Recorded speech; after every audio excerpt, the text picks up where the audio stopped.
In this video, I will show you the quickest way to email your teacher inside the course website.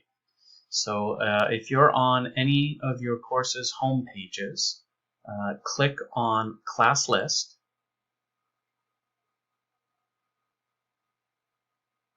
and you'll see a listing of all the students in the class, and you will also see one teacher.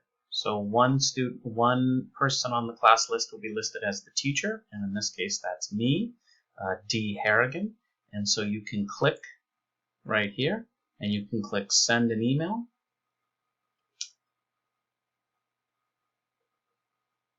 And you don't have to type in my address, it's already right here. Give it a subject title, type out your message to me, and hit send. And what'll happen is I will get the email up here in my mailbox, and I'll be able to click it and go into my email mailbox and respond.